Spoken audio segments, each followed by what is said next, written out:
My parents forced me to give up my career to help my sister, who is in postpartum depression. I helped them for a whole year until I found out their dirty secret, and now I decided to teach them a lesson they won't forget. My name is Emma, and I've always believed family comes first. I grew up in a modest home in Springfield with my parents and my older sister Julia. Julia was always the star of the family, prettier, more popular, and somehow always getting what she wanted. Don't get me wrong, I love my sister, but sometimes living in her shadow was hard. I work for Marketech Solutions as a marketing analyst. I've been there for 5 years, grinding away, staying late, and taking on extra projects. Last Tuesday my boss called me into his office, and I was sure I was in trouble for something. "Emma, take a seat," Mr. Thompson said, gesturing to the chair across from his desk. "I've been watching your performance over the past year, and I'm impressed." I shifted nervously in my chair, waiting for the but that usually followed such statements. "We're opening a new branch in Colorado, and I'd like you to head up the marketing department there. It comes with a substantial raise and of course, relocation expenses covered. Think about it and let me know by the end of the week." I floated through the rest of the day. This was it, the break I'd been waiting for. A chance to prove myself. To step out of Julia's shadow, to make my own path. I couldn't wait to tell my family. That evening, I practically skipped into my parents' house for our weekly family dinner. Julia wasn't there yet. She was now married to David, a successful accountant, and they lived across town. "You look happy," Mom said as she stirred the spaghetti sauce. I got some amazing news today." "Wait till everyone's here." When Julia and David arrived, we all sat down to eat. Dad poured the wine, and I couldn't hold it in anymore. "I got promoted." I blurted out. "They want me to head up marketing at the new Colorado branch." "Colorado?" Mom's face fell, "But that's so far away." "I know, but it's such an amazing opportunity. The salary is almost double what I'm making now." Mom put down her fork. "Emma, this isn't a good time for you to leave." "What do you mean?" Mom glanced at Julia, who suddenly looked down at her plate. "Julia has been struggling since the baby was born. The doctor diagnosed her with postpartum depression." I looked at my sister in shock. Julia had given birth to my nephew Ethan just 2 months ago. She seemed tired, sure, but I hadn't realized things were that serious. "I'm sorry, Julia. I had no idea," I said. Julia dabbed at her eyes with a napkin. "I didn't want to worry anyone, but it's been really hard." Mom reached over and squeezed Julia's hand. "She needs family support right now. David works such long hours, and they can't afford a full-time nanny." "We were actually thinking," Dad added, "that it might be best if Julia and David moved in here for a while, just until she gets better." I felt my dream slipping away. "But the promotion there will be other promotions," Mom said firmly. "Family comes first, Emma. Julia needs you right now." I looked around the table, at my mother's determined face, my father's apologetic one, and Julia's downcast eyes. I thought about the opportunity slipping through my fingers, but also about my tiny nephew who needed his family. "You're right," I said finally. "Family comes first. I'll tell Mr. Thompson I can't take the position." The relief on my mother's face was immediate. "You're doing the right thing, Emma." Julia reached across the table and squeezed my hand. "Thank you," she whispered. "I don't know what I'd do without you." A week later, Julia, David, and baby Ethan moved into our parents' house. I stayed at my current position but negotiated a small raise. It wasn't Colorado, but it was something. I started giving $2,000 of my monthly salary to help with Julia's medical bills and baby expenses. My routine quickly changed. I'd work all day, come home for a quick dinner, then take over baby duty while my parents cooked and Julia rested. I'd rock Ethan, change diapers, give him baths, and put him to bed. By the time I crawled into my own bed, I was exhausted. But this was temporary, I told myself. Julia would get better, and then life would return to normal. I'd get another chance at advancement. For now, family came first. We Wilsons stuck together through thick and thin. The weeks turned into months, and before I knew it, an entire year had passed. My life had fallen into a predictable routine: work, home, babysit, sleep, repeat. I was exhausted all the time, but I kept telling myself it was worth it for my family. Every morning, I'd rush out of the house while Julia was still too tired to get up with Ethan. Every evening, I'd return to find her lying on the couch, claiming she'd had a terrible day. My parents hovered around her like she might break at any moment. "How are you feeling today, sweetie?" Mom would ask Julia while I warmed up Ethan's bottle. "Still so foggy," Julia would sigh dramatically. "The medication just makes me feel like a zombie." I'd take Ethan from Mom's arms. "I've got him. You two should eat dinner before it gets cold." Ethan was a year old now and becoming more of a handful every day. I'd grown to love my little nephew fiercely, even as I resented how I'd become his primary caregiver while his mother recovered. To be honest, I started noticing things that didn't quite add up, like the time I came home early from work to find Julia's purse full of shopping bags from the mall. Or how she always seemed to have new clothes and perfect hair and nails despite claiming she couldn't manage to shower some days. "Didn't you say Julia couldn't leave the house yesterday because of her anxiety?" I asked Mom one evening after finding a receipt for lunch at an expensive restaurant in the kitchen trash. Mom waved her hand dismissively. "The doctor says getting out occasionally is good for her. It's all part of the treatment plan." I nodded, but something didn't feel right. I'd seen Julia with her friends through the coffee shop window near my office once. She'd been laughing, animated, nothing like the dejected woman who could barely make it off the couch when I was around. Then there was the day everything changed. I woke up with a splitting headache that even extra strength pain relievers couldn't touch. By noon, I could barely see straight, so my boss told me to go home and rest. I hadn't called ahead to tell anyone I was coming home early. When I pulled into the driveway, I noticed Julia's favorite shoes weren't by the door where she always kicked them off. Odd, since she'd told me she hadn't felt well enough to get dressed in days. I quietly let myself in, planning to go straight to my room and lie down. That's when I heard it. Julia's unmistakable laugh ringing out from the kitchen. Not a polite chuckle or a weak smile, but her full-bodied head-thrown-back laugh that I hadn't heard in months. And then, I heard her say between laughs, "Melissa ordered another round of mimosas, and we completely lost track of time." The waiter had to remind us they were closing for the afternoon. I stood frozen in the hallway, my headache momentarily forgotten. This didn't sound like someone suffering from debilitating depression. I pushed open the kitchen door. Julia was sitting at the table with Mom, both of them smiling over coffee and the leftover cake from Dad's birthday. The moment Julia saw me, her face transformed. The smile vanished, her shoulders slumped, and she reached for a tissue. "Emma," she said in that fragile voice I'd grown used to. "I didn't expect you home so early." "I have a migraine," I said, watching her closely. I couldn't concentrate at work. Mom immediately jumped up. "Oh, you poor thing. Let me get you some tea and an ice pack." "No need," I said, still looking at Julia. "What were you two laughing about? It sounded funny." Julia and Mom exchanged a quick glance. "Oh, just a silly commercial on TV," Mom said. "I thought I heard you talking about mimosas and a waiter." Julia dabbed at her eyes with the tissue. "Just a story from before, before Ethan. Sometimes Mom makes me talk about happier times. Dr. Harrison says it helps." That night, after putting Ethan to bed, I confronted Mom in the kitchen while Dad watched TV, and Julia took one of her long therapeutic baths. "Mom, is Julia really still suffering from postpartum depression?" "It's been a year, and sometimes she seems fine." Mom tends as she dried a plate. "Of course she is. Why would you ask that?"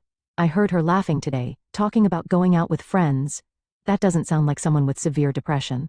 "Emma," Mom said firmly, "mood swings are part of her condition. Some days are better than others. Don't make judgments about things you don't understand." "I'm not judging. I just want to make sure we're actually helping her, not enabling." "Enabling?" Mom's voice rose. "Your sister is sick, she's getting treatment. It's not your place to question her illness." I backed down, but that night, I couldn't sleep. I grabbed my laptop and started researching postpartum depression. I read article after article about symptoms, treatments, and timelines. Yes, mood swings were mentioned, but what I was seeing with Julia didn't match the overall picture. Women with PPD typically struggled to care for their babies, yet Julia had no trouble handing Ethan off to me and disappearing. They often neglected self-care, but Julia never missed her hair appointments or shopping trips. Most articles said recovery usually began within a few months with proper treatment. It had been a year, and Julia seemingly hadn't improved at all. At least not when I was around. The next morning, I tried talking to Mom again. I showed her some of the articles I'd found. "I'm just concerned," I said carefully. "These symptoms don't really match what we're seeing with Julia." Mom snatched my phone. "What is wrong with you?" "I spoke with Dr. Harrison yesterday, and he said Julia's case is particularly difficult. Her recovery isn't going to follow some internet checklist." I backed off, but I didn't stop watching. For the next few weeks I paid closer attention to Julia's behavior patterns. I noticed how she'd perk up when she thought no one was looking, how she'd immediately text on her phone but hide it when I entered the room, how her bad days conveniently coincided with family responsibilities she wanted to avoid. Something wasn't right, and I was determined to find out what it was. Around this time, I got some good news at work. Mr. Thompson called me into his office again. "Emma, I know you weren't able to take the Colorado position last year, but I want you to know your dedication hasn't gone unnoticed. We're promoting you to senior marketing analyst. It comes with a 15% salary increase." I almost cried with relief after everything that had happened. Finally something good. "Thank you so much, Mr. Thompson. This means a lot to me." That evening I decided not to tell my family about it. Something told me they'd find a way to claim most of that extra money for Julia's treatment or some other emergency. So I kept quiet and continued giving them the same $2,000 per month I'd been contributing all along. The rest went straight into my savings account. By this point, I was completely burned out. Working full-time and then coming home to be Ethan's primary caregiver was taking its toll. I hadn't had a vacation in over a year, hadn't even had a weekend to myself. I needed a break before I completely lost it. "I'm thinking of taking some vacation time," I announced at dinner one night. "Just a week." I was looking at packages to Hawaii. "Hawaii," Mom looked up from feeding Ethan. "That sounds expensive. I've been saving, and there's a good deal right now. I need some time away." "I think that's a great idea," Dad said, surprising me with his support. "Everyone needs a break sometimes." Julia nodded. "You should definitely go, Emma. You've been so helpful with Ethan. You deserve it." Their easy agreement made me suspicious, but I was too excited about the prospect of a vacation to dwell on it. I booked my flight and a room at a beachfront hotel for the May, just a month away. For the first time in ages, I had something to look forward to. I mentioned my trip frequently over the next few weeks, partly because I was excited and partly to make sure everyone remembered I'd be gone. I even put it on the family calendar in the kitchen and arranged for extra time off work. The day before my departure, I came home from work to find Julia and David in the living room, surrounded by suitcases. "What's going on?" I asked, a sinking feeling in my stomach. David looked apologetic. "Julia's doctor thinks she needs specialized treatment. There's a facility in Malibu that offers an intensive program for treatment-resistant postpartum depression." "Malibu?" I repeated. "When are you going?" "Tomorrow morning," Julia said. "For a week." "A week?" "But we know it overlaps with your vacation," Mom interrupted, coming in from the kitchen. "It's unfortunate timing, but Dr. Harrison says Julia can't wait any longer for this treatment." "So who's going to watch Ethan?" I asked, already knowing the answer. "We were hoping you could postpone your trip," Dad said, "just for a few weeks." I stood there, stunned by their audacity. "My flight is tomorrow. I'll lose the deposit on the hotel and the money for the plane ticket." Julia's eyes welled up with tears. "I'm so sorry, Emma. I didn't plan for this to happen, but Dr. Harrison says this program could be what finally helps me get better." I looked at their faces, Julia's calculated tears, Mom's stern expression, Dad's guilty avoidance, and David's obvious discomfort. Something inside me snapped. "Fine," I said tightly, "I'll cancel my trip." Later that night, after making the calls to cancel everything and losing nearly $800 in non-refundable deposits, I sat on my bed and felt something I hadn't allowed myself to feel in a long time: pure, unadulterated anger. This was too convenient, too perfectly timed to ruin my plans. The next morning, Julia and David left for their treatment program in Malibu. Mom and Dad went out too, Dad to golf and Mom to her book club. I was alone with Ethan as usual. After putting him down for his nap, I stood in the hallway, staring at Julia and David's bedroom door. I'd never snooped before, but now I needed to know the truth. I pushed open the door and began searching. The dresser drawers contained nothing unusual. The closet was full of new clothes with tags still on them. I checked the bedside tables, nothing. No prescription bottles, no doctor's notes, no therapy worksheets. Nothing to indicate Julia was in treatment for anything. Then I spotted her laptop on the desk still open and unlocked. I hesitated only a moment before sitting down to look. Her email and social media were open in various tabs. I clicked on her Facebook messages and found a long thread with her friend Melissa, the same Melissa from the mimosa story I'd overheard. My hands shook as I scrolled through weeks of messages. Julia complaining about having to act depressed when I was around. And then I saw my name. Melissa. Does Emma suspect anything? Julia, no way. She's such a naive fool. Doesn't notice a thing. Just hands over the cash and babysits for free. It's almost too easy. I felt sick as I kept reading. "Julia, I'm thinking we can stretch this out for at least another year. Then I can recover, get back to work, and put Ethan in daycare. By then, Emma won't be as useful anyway." "Melissa, your parents are still on board?" "Julia, totally. They'll tell Emma I'm cured when we decide it's time. They love having their favorite daughter and grandson living with them, and Emma's money helps everyone. It's a perfect setup." "Melissa, you're a master of intrigue, Jules. But don't you feel bad about taking advantage of your sister?" "Julia, why should I? She's always been jealous of me anyway. Besides, she can afford it, and we've saved so much on childcare this year." I sat back, my whole body numb with shock. It was all a lie. Every tearful episode, every bad day, every excuse. Julia had been faking her depression for an entire year while I worked myself to exhaustion caring for her child and giving them my money. And my parents knew they were in on it. My phone buzzed with a text from Mom. "Can you have dinner ready by 6? We're bringing home Chinese for ourselves but forgot to ask what you want." They weren't even bringing food for me. It was such a small thing, but somehow it crystallized everything. I snapped photos of Julia's conversations as evidence, then closed the laptop exactly as I'd found it. I spent the next few days pretending everything was normal while secretly making arrangements. I called my friend Stacy, who'd been urging me to get away from my family for months. I need a place to stay while I look for an apartment, just for a few weeks.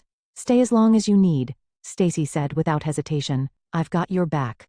I waited until the day before Julia and David were due to return from their treatment program in Malibu, which was probably just a luxury vacation. I'd seen their social media posts that they thought were hidden from me. Poolside drinks, spa treatments, beach walks.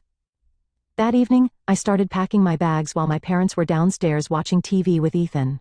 When I came down with my suitcases, the look on their faces was priceless. Emma, Mom stood up. What's going on? I'm leaving, I said simply. Dad frowned. What do you mean you're leaving? You can't leave now. Julie is not even home. Exactly. Julie is not home because she's on vacation in Malibu, not getting treatment for an illness she doesn't have. My parents exchanged panicked glances. Emma, you're not making any sense, Mom said, her voice wavering. Julia is very sick. She's at a specialized treatment facility.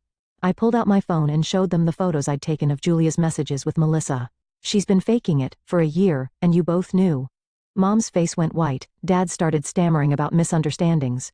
You've all been using me, I said, surprised at how calm my voice sounded. You took my money, you took my time, you made me give up a promotion and cancel my vacation. You used me as a free babysitter and an ATM. Emma, this is all a misunderstanding. Dad tried, we were just trying to help Julia. No. You were helping Julia at my expense. You've always favored her, but this goes beyond favoritism. This is fraud. Mom switched tactics, her voice hardening. You're being ridiculous. We're one family. We help each other. Help each other? I laughed bitterly. When have any of you helped me? I've calculated exactly how much you've taken from me. $24,000 from my salary over the past year, plus approximately $12,000 in childcare services if I'd been paid as a babysitter. You owe me $36,000. Dad stood up, his face reddening. Now you're being absurd. We don't owe you anything. That's what family does. No, Dad. Family doesn't lie and manipulate each other. Family doesn't fake mental illness to avoid responsibility. If you don't pay me back, I'll take you to court. You wouldn't dare, Mom hissed. I have Julia's messages admitting the fraud.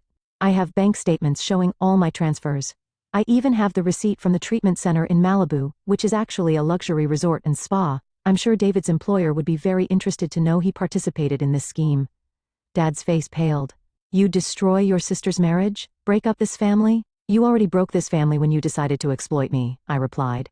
I'm giving you 1 week to transfer the money to my account. If you don't, I'll file charges and make sure everyone knows what you did. Relatives, friends, your church congregation, everyone. This is outrageous, Mom sputtered. After everything we've done for you. What exactly have you done for me lately, Mom? Besides take my money and time? I've been working full-time and coming home to be a parent to a child that isn't even mine, while his actual mother goes shopping and meets friends for drinks. I picked up my bags and headed for the door. You can't just leave, Mom called after me. What about Ethan? I turned back, my hand on the doorknob. Ethan has 2 parents and 2 grandparents. Maybe it's time they started acting like it. I walked out and didn't look back, even as I heard my mother calling my name. Stacy was waiting in her car at the curb. When I got in, she squeezed my hand. You okay? No, I said honestly, but I will be. 3 days later, I signed a lease on a 1-bedroom apartment near my office. It was small but perfect, mine. No one to take advantage of me. No one to make me feel guilty for putting myself first. When Julia and David returned from Malibu, they blew up my phone with calls and texts. At first, they were angry, then apologetic, then pleading. Julia, please talk to us. We didn't mean for things to go this far. David, Emma, we're truly sorry. Let's meet and work this out. I didn't respond to any of them. 1 week after I left, exactly as I'd warned, I received a bank transfer notification, $36,000 from Julia and David's joint account. No message attached. Julia, we sent the money, can we talk now? I finally replied. I got what I needed from you. Don't contact me again. Then I blocked their numbers, emails, and social media accounts. I did the same for my parents when they tried to reach out.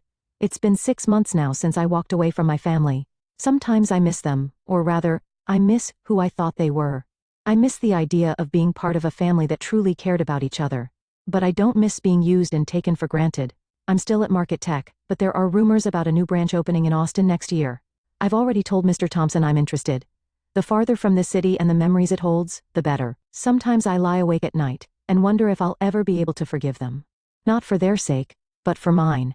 The anger and betrayal still burn inside me, making it hard to trust anyone new. But I'm working on it. I'm saving for a down payment on my own home. In 2 years I should have enough. Stacy thinks I should try therapy, and maybe she's right. Not everyone is like my family. Not everyone will use me if I let them in. The other day, I ran into Julia at the grocery store.